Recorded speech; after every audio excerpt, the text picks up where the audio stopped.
porter sa nouvelle aux rejetés, aux brebis. Dieu est plus exigeant envers toi qu'envers celui qui n'a pas son esprit. Vous voyez? Dieu est plus exigeant. Vous voyez, vous allez le voir dans la Bible, dans le désert. Dieu dit à Moïse de frapper 2 fois la roche pour que l'eau sorte. Moïse a frappé combien de fois? 3 fois. Et qu'est-ce que Dieu lui dit? Parce que tu as frappé 3 fois, tu ne verras pas Canaan. Il dit, tu n'entreras pas à Canaan. Tu verras juste, mais tu n'entreras pas à Canaan. Moïse n'est pas rentré à Canaan parce qu'il a fait ça. Mais ça, ce n'était pas aussi grave. Humainement parlant, ce n'était pas grave, mais il a juste frappé 2 fois. Est-ce que Moïse, il s'est énervé, il a tué quelqu'un? Non. Parce que plus l'Esprit de Dieu est avec toi, plus tu marches avec Dieu, Dieu est exigeant envers toi. Vous voyez? C'est comme, je donne un exemple simple. Quelqu'un qui est dans la rue, et puis qui insulte le président de la République, on ne s'intéresse pas à lui. Mais ici, il faut être ministre, et puis il faut être insulter le président, tu vas voir. Parce que tu es dans le cœur du président. Donc quand tu insultes le président, tu as un problème. Mais quelqu'un qui est dans la rue, il insulte le président comme il veut, on ne s'occupe pas de lui. Pourtant, c'est un citoyen. Mais le ministre, c'est un citoyen. Mais le ministre, il est dans la présence du président. Il est dans le palais présidentiel. Il est avec le président. Donc, il n'a pas droit à insulter. Parce qu'il reçoit. Il est dans l'intimité du président. Et c'est pareil. Donc, le prophète, c'est celui qui est dans l'intimité de Dieu. Celui à qui Dieu fait la grâce. Et Dieu est plus exigeant envers lui. Vous voyez? Donc, le prophète, c'est celui par qui l'orientation de la société est faite. C'est-à-dire, le prophète, c'est celui-là par qui Dieu passe pour véhiculer ses pensées aux hommes. Pour donner une conduite aux hommes. C'est le prophète. Dieu passe par des hommes, par des prophètes, pour se faire entendre. Pour que les choses s'améliorent. Pour que les hommes aient une bonne conduite. Dieu passe par des prophètes.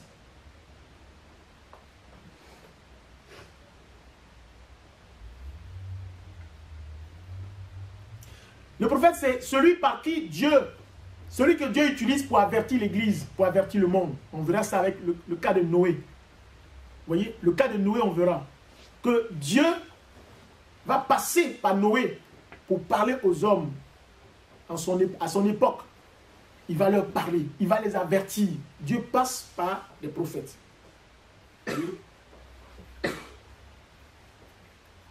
Mais le prophète, c'est une personne que Dieu met à part. Dieu met le prophète à part pour lui parler. Généralement, les prophètes, ils vont dans le désert. Ils vont à la montagne. Ils vont dans la chambre haute pour que Dieu leur parle.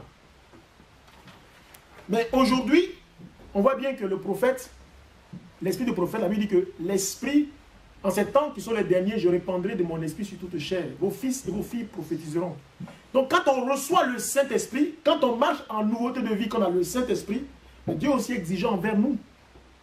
Parce qu'on a aussi l'esprit de prophète. Si tu n'as pas le Saint-Esprit, il n'y a pas de problème. Mais quand tu as le Saint-Esprit, Dieu est exigeant. Parce que Dieu, il t'a frôlé. Parce que Dieu est venu jusqu'à toi.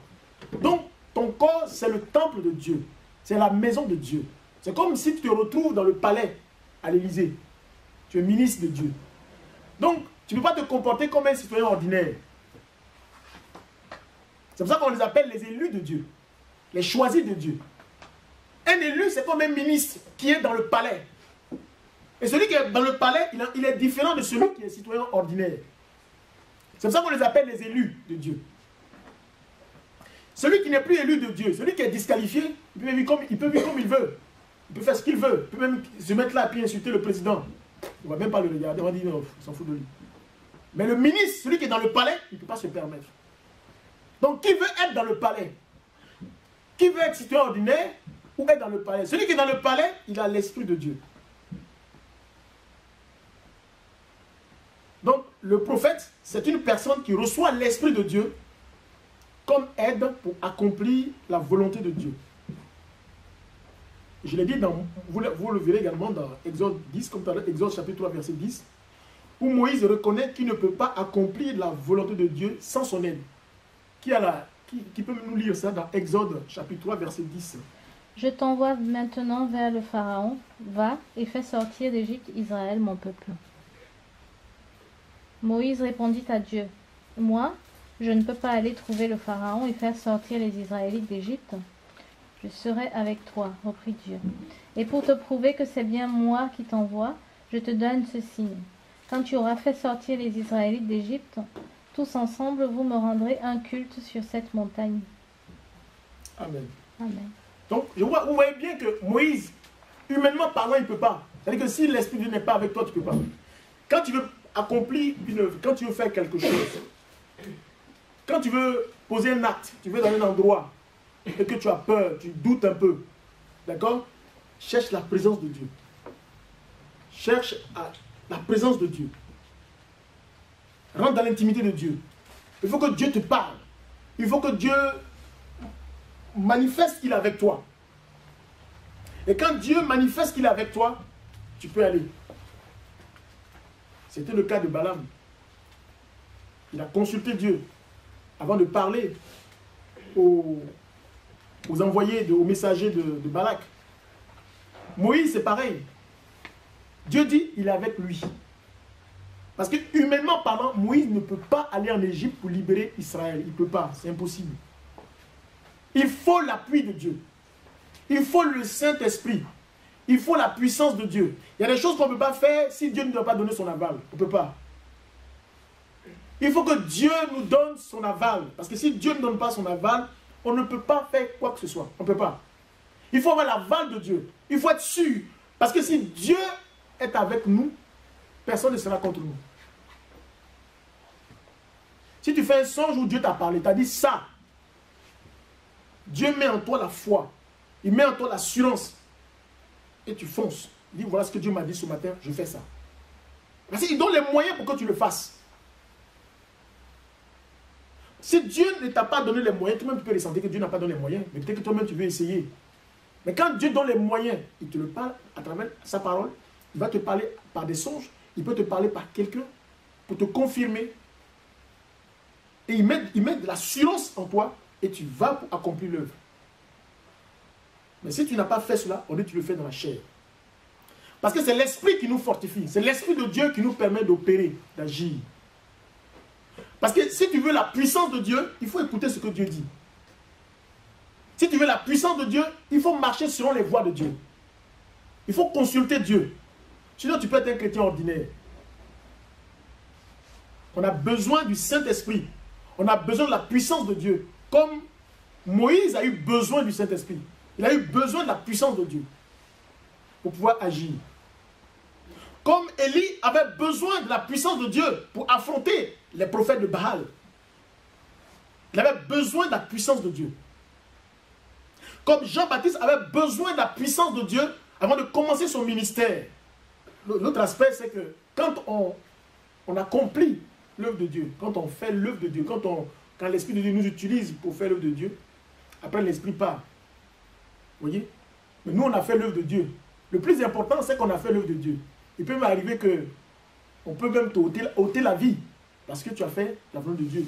Mais on ne peut ôter ta vie que quand c'est le plan de Dieu. Quand Dieu le ministre, la mission est finie. Vous voyez? On ne peut te ôter la vie quand c'est la fin. Mais tant que tu n'as pas encore accompli le plan de Dieu, personne ne peut t'ôter la vie. On ne peut pas. Parce que quand l'Esprit de Dieu est là, on ne peut rien faire. Mais quand l'Esprit te quitte, c'est fini. Les gens peuvent faire ce qu'ils veulent, parce que c'est le temps. Ce qui compte, ce n'est pas qu'on t'a tué.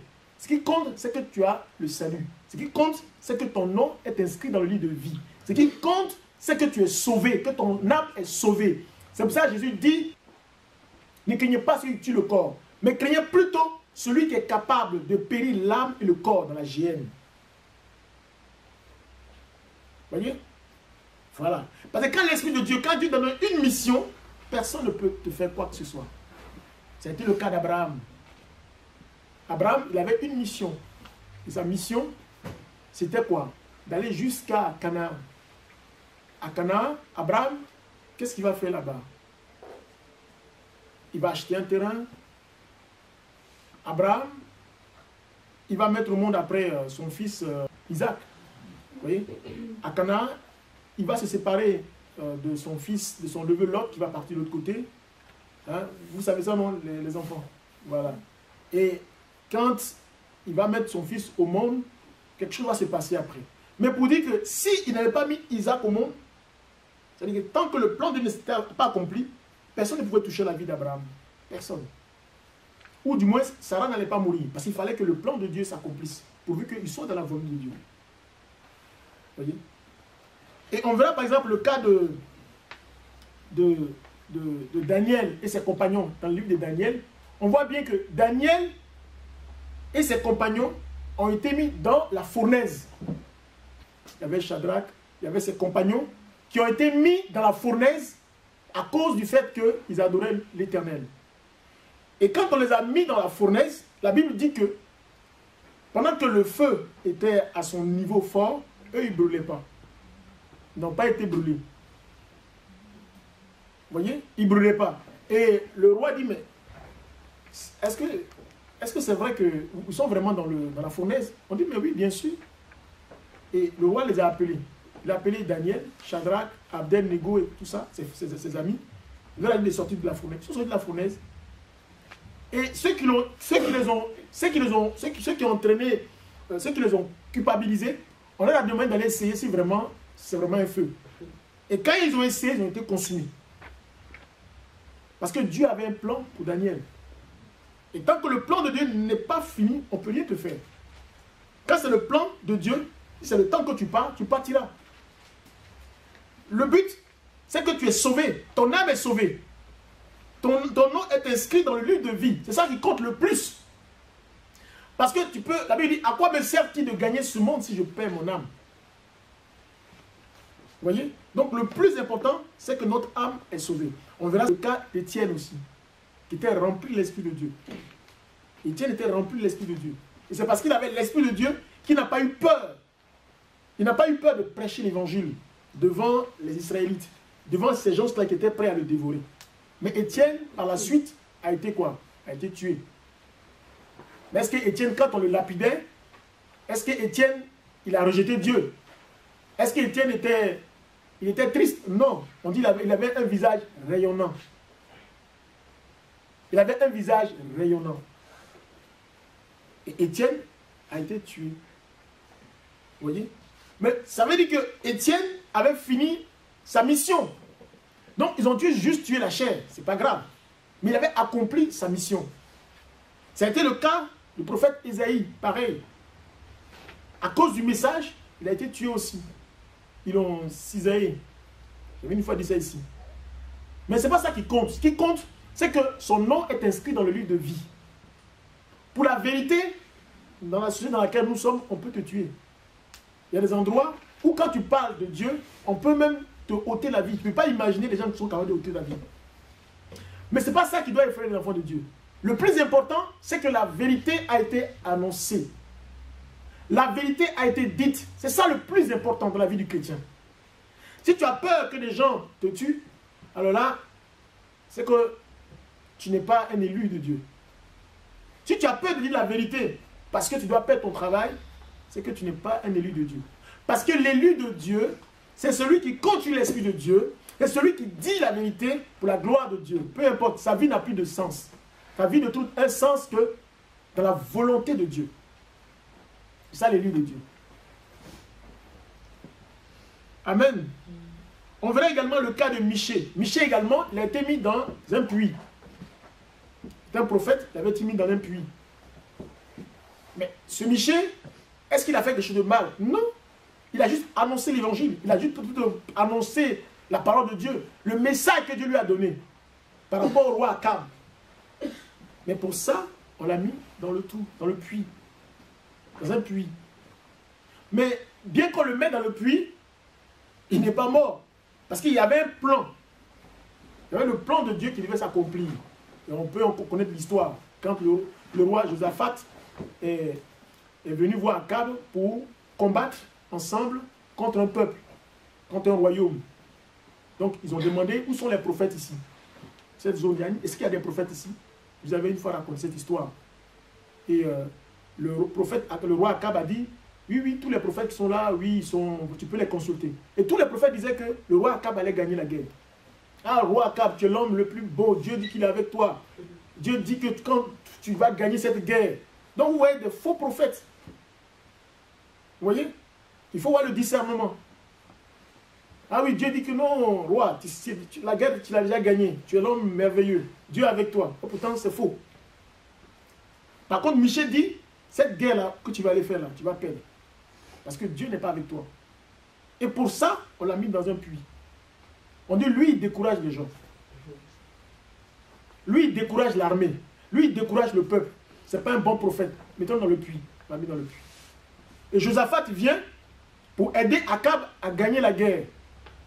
Il consulte tous les prophètes. Tous les prophètes disent, ah, roi. Ah non, non, non, Akab va gagner la guerre. Si tu suis Akab, il n'y a rien. Dieu nous dit que Akab gagne. Josaphat dit, 100 prophètes disent qu'on gagne la guerre. Il dit à Akab, il dit, mais à part ces prophètes dans ton royaume, il n'y a pas d'autres prophètes à côté. Il dit, oui, mais celui-là, c'est un prophète de malheur. Lui ne raconte que des malheurs. Il dit, c'est qu'il faut me l'envoyer ici. Il faut me l'amener ici, je vais voir ce prophète. On fait sortir Akab. Et celui qui va sortir, faire sortir Akab, dit à Michée, il dit à Michée, quand tu vas sortir, il faut dire simplement au roi que tu vas gagner la guerre. C'est tout. Il dit, mais est-ce que Dieu me dit? Il dit, non, laisse faire de ce que Dieu te dit. Il faut que tu vives. Il faut que tu vives comme tous les autres prophètes. Eux, ils vivent, on ne les dérange pas. Ils ne sont pas dérangés, ils ne sont pas inquiétés. Donc fais comme eux. Comme ça, tu vas vivre, tu vas élever tes enfants, tu vas avoir une vie bien, tu seras tranquille. Tu auras la bonne grâce du roi. Il dit, ok, j'ai compris. Il sort du trou. Et le prophète lui pose la question, le roi Josaphat lui pose la question. Il dit, prophète, dis-nous ce qui va se passer. Que dit Dieu? Il dit, vous allez gagner la guerre. Vous allez gagner la guerre. Akab dit, non, non, non, lui là, c'est un menteur. Toi, quand il te regarde comme ça, là, tu ne dis pas la vérité. Il dit, ah bon, Akab, c'est ça? Il dit, ah, Akab, c'est ça? Il dit, oui, dis-moi. Il dit, bon, Dieu dit, cette guerre-là, tu vas la perdre. Hein, il dit, je t'ai dit, c'est un homme de malheur. Tu vois ce qu'il vient de dire? Lui, il ne parle que du malheur. Tu vois? Et il y a un prophète qui vient pour lui dire, toi, tu es qui? Depuis quand Dieu est venu te dire que ils vont gagner, ils vont perdre la guerre. Et l'homme de Dieu, Michée, il va commencer à décrire comment Dieu l'a visité. Comment Dieu l'a visité. Et il va dire à tous ces prophètes, les 100 prophètes, il dit, vous là, Dieu, voilà ce qu'il m'a dit. Que vous, il y a un esprit de mensonge qu'il vous a donné. Parce que vous avez été corrompus. Et il y a un qui l'a giflé. Il a giflé Michée parce que tout simplement Michée a dit la vérité. Donc tu veux dire que nous on est habité par un esprit du diable. Il dit oui. Mais de la même manière que tu m'as giflé là, c'est comme ça que tu vas mourir. Pendant la guerre, là, toi tu vas mourir comme ça. Et tu verras, on verra qui est vraiment prophète. Et exactement ce que Michée a dit, ce qui s'est passé. Et le prophète là, il est mort pendant la guerre. Donc ça nous permet de savoir qui sont ceux de Dieu et ceux qui ne sont pas de Dieu. Parce que beaucoup se réclament prophètes et ils ne le sont pas. Et il y a des vrais prophètes de Dieu. Et en tant que prophète, il y a une attitude aussi à avoir. Je dis ça, je partage cet enseignement parce que ça nous permet d'avoir une vision. Ça nous permet d'avoir une idée sur le ministère de prophète. Pour ne pas qu'une situation nous arrive et puis on se laisse avoir. On a une visibilité, on a une vision claire. Il y a les prophètes de l'autre côté, les prophètes de Baal. Je vais donner un exemple. Moi, dans ma région, il y avait des gens qu'on appelait les baïers, les irigis. C'était des prophètes. Mais personne n'avait le discernement que ce n'était pas les prophètes de Dieu.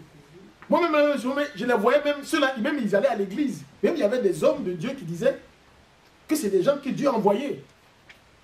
Pourtant, ces gens-là, ils dormaient dans les cimetières. Ces gens-là, ils dormaient dans les bois sacrés. Et ils disent qu'ils parlent de la part de Dieu. Et si tu n'as pas le discernement, et à l'époque, personne ne lisait la Bible. Personne ne lisait la Bible. On ne lisait pas la Bible, on ne connaissait pas. Donc tout le monde les suivait. On dit non, mais Dieu, c'est Dieu qui a créé tout le monde. Il a créé toutes choses. Donc ceux-là, ils sont de Dieu. Mais jamais ils ne disent ainsi par l'Éternel. Jamais. Ils disent, c'est l'esprit de mort de mes parents là qui me dit ça, ça. Et puis il y a la cacophonie. Les gens ne sont pas orientés. Donc il faut des Michée, il faut des Jérémie pour dire tais-toi. Tu n'es pas prophète de Dieu. Tu es en train d'égarer le peuple de Dieu. Tu es en train d'enseigner le mensonge. Tais-toi. C'est pour ça que ce message, il est bien. Ça nous permet d'avoir le discernement. Pour ne pas qu'on se fasse avoir. Parce qu'il y a des faux prophètes. Il y a des faux enseignants. Comme dit Pierre. De faire attention. Quand on nous parle de domination, quand on parle des dominations, des principautés, c'est des esprits qui ont des prophètes. Vous voyez? C'est des esprits comme le dieu Baal. Là, c'est des dominations. Et les gens les suivent. Ils les suivent en masse. On dit par exemple le dieu Tanoé. Et le dieu Tanoé, il a ses prophètes. Il a ses sacrificateurs. Il y a des gens qui font des sacrifices, qui sont là pour ça. Je ne sais pas si vous avez déjà vu ça, c'est vrai. Il y a... Moi, j'ai déjà vu. Il y a des... Vous allez dans le village, on dit, ça c'est le dieu ça. Et puis il y a des gens qui parlent de la part de ce dieu-là. Et puis il y a des gens qui font des sacrifices. Ils sont là spécialement pour faire des sacrifices. Ceux-là, c'est les sacrificateurs. Vous voyez? Ceux-là, c'est les sacrificateurs. Ils ont eux qui sont habilités à placer le bois. Personne ne fait le faire dans le village. C'est eux. On les appelle les sacrificateurs. Donc, vous voyez que dans le spirituel, si on n'a pas de discernement, on risque de faire l'amalgame. Que de l'autre côté aussi, ils ont des sacrificateurs. Ils ont aussi des prophètes. Ils ont des prophètes. Donc, si on ne fait pas attention, on risque de mélanger pour dire il parle de la part de Dieu. Mais le diable imite. Il imite Dieu. C'est un imitateur. La Bible dit c'est un usurpateur. C'est un menteur. C'est pour ça que nous verrons même dans l'église des gens, soi-disant des prophètes de Dieu, mais pourtant c'est les prophètes du diable. Donc si on ne fait pas attention, on va se faire avoir. Ah, l'homme de Dieu m'a dit que je dois lancer Cori, je dois casser œuf. Ah, comment l'homme de Dieu peut te dire de lancer Cori? Il dit non, il dit c'est Dieu qui lui a dit de casser des œufs. Puis je mets dans ma porte, puis il met un peu d'eau bénite. Ah, Dieu dit de casser œuf. Oui. Et puis de mettre un peu de sel. Oui, un peu de sel. Ah. Donc, si on n'a pas le discernement, on va adorer le diable sans s'en rendre compte. Moi, j'ai déjà vu ça. On m'a déjà dit ça une fois. J'ai déjà vu. Où il y a une dame qui dit, versez le sel là. Dieu me dit de verser le sel et puis de mettre de l'eau. Ah. Est-ce que tu le sois dit? Oui. Mon Dieu. Et puis de faire quoi après? Et le reste, c'est pas clair. Mais il faut avoir le discernement pour voir si effectivement ça vient de Dieu. C'est pour ça que j'ai reçu de donner cet enseignement pour que ça nous aide à nous cadrer. Que le diable est un usurpateur. Les gens vont asseoir sur ton esprit. Ils vont asseoir, ils vont te communiquer des démons. Ils vont te communiquer des mauvais esprits. Et comme tu ne sais pas, tu vas avaler tout ça. Ça va détruire ta vie chrétienne. Ça va te mettre encore en retard. Vous voyez? C'est pour ça qu'on doit avoir le discernement. On ne doit pas dire oui à tout. Amen. C'est pas un faux prophète, c'est un faux docteur. Un faux docteur, c'est celui qui enseigne la parole de Dieu mais qui n'est pas vrai. Ce qu'on appelle les faux docteurs.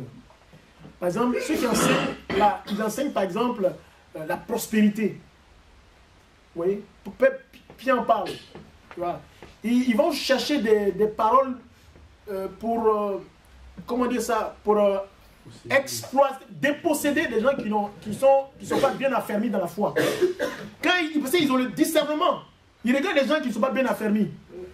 Elle n'est pas bien affermie ou il n'est pas bien affermi. Ils savent. Donc quand ils savent que tu as les moyens, ils vont jouer sur ton mental et puis te déposséder. Dieu dit, non, il faut que tu déposes l'argent ici là. Ah non. Si tu déposes de l'argent tout de suite, il y a une onction qui va te suivre. Et comme toi tu es faible, et comme toi tu es un homme faible ou une femme faible, tu vas te dépouiller. Il dit même si tu n'as pas, non, parce que j'ai pas, non, pour prendre crédit, prends un crédit. Tu fais un chèque. Là, Dieu dit que ma maison ne soit pas une maison de pauvreté. Qu'on attire, on envoie. Proverbe 3.9. Hein? Proverbe 3.9, voilà. Que ma maison ne soit pas pauvre, que ce soit rempli de nourriture, tout. Ou pas que l'homme de Dieu soit pauvre. Non. Tout ça, pourquoi? Pour exploiter les gens. Mais est-ce que c'est un message? Est-ce que c'est un message de sanctification? Est-ce un message qui délivre? Non. Parce qu'il a des mauvaises intentions. Et ils savent bien le faire. Ils sont forts dedans. Donc c'est à nous d'avoir le discernement. Pour savoir que ça, c'est de Dieu et ça, ce n'est pas de Dieu. Vous voyez? Donc voilà un peu le message. Le message sur les faux prophètes, le message sur le prophète. Donc, comme tout à l'heure, on a vu avec Balak, l'Esprit de Dieu peut quitter momentanément le serviteur de Dieu. Voilà. Dieu, il fait comme il veut. Tu peux prier, et puis l'Esprit n'est pas encore là. Les gens pensent que quand on prie directement, l'Esprit est là. Pas forcément. Pas forcément. Il vient au rendez-vous. Il vient au rendez-vous. Et le rendez-vous, c'est le rendez-vous des enfants de Dieu. Il vient quand lui, il ressent que c'est le moment. Vous voyez? Il vient quand c'est le moment. La preuve, Balaam n'a pas reçu. Pendant que déjà était à côté, n'a pas reçu. Il dit, je vais prier. Dieu me dira la nuit, je vais aller prier. Vous voyez? Quand Jérémie se trouvait devant Akab, il n'a pas eu peur. Pourquoi? L'esprit était avec lui. Mais quand l'esprit est parti, il a eu peur devant Jézabel. La petite Jézabel l'a effrayé, il a fui. Élie, pardon. La petite femme Jézabel lui a parlé 2 mots, il a eu peur, il a fui. Vous voyez? Parce que l'esprit était parti. Donc quand l'esprit de Dieu est là, tu n'as pas peur. Quand l'esprit de Dieu est là, il n'y a rien. C'est pour ça qu'il faut rechercher l'esprit de Dieu. Et on peut le rechercher, on peut trouver l'esprit de Dieu par une vie de sanctification, par la prière, par la méditation de la parole, en marchant dans la vérité. C'est en cela qu'on peut avoir l'esprit de Dieu. C'est seulement en cela qu'on peut avoir l'esprit de Dieu. Donc l'esprit de Dieu est entretenu par l'obéissance à la parole de Dieu, par le jeûne et la prière, par l'humilité et la foi en Jésus-Christ, par la méditation de la parole. Amen. Donc en gros, voilà un peu le message de ce matin. Le message qui nous demande d'avoir le discernement. Ça vous permet d'avoir une idée sur ce que c'est qu'un prophète. Vous voyez? Un prophète de Dieu. Ce messager de Dieu. Et ce matin, je prie que Dieu répande son esprit de prophète en chacun de nous. Voilà. Que vous receviez l'esprit de prophète. C'est un esprit qui est important. C'est une onction importante pour un ministère, pour la vie du chrétien. Que l'esprit de prophète habite vos âmes, pour que Dieu vous parle, pour que Dieu soit avec vous, pour que Dieu soit constamment avec vous, que Dieu vous soyez une bouche de Dieu, que l'esprit de prophète habite vos âmes, qu'à travers vous, Dieu parle au monde. C'est important. Renouveler pour restaurer tous les cœurs affligés. Prisonnier, tu seras libre.